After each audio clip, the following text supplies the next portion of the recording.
Hey, Coach Todd and Coach Denny at Merck one more time with our Run Strong series. In this installment, we're going to talk a little bit about hip mobility, super important aspect of being a good runner. What we want to look at here is a way to tell kind of out in the field if you have proper ability for your hips to rotate.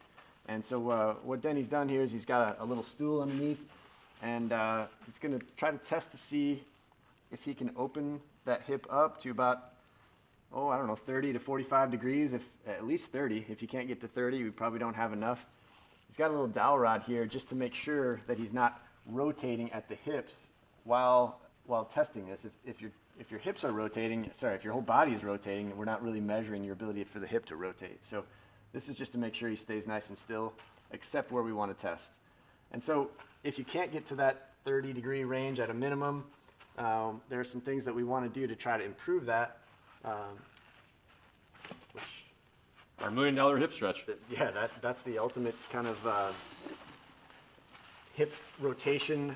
Come to you. Yeah, I can see. It's all right. So you're going to start out on all fours. You're going to extend one leg.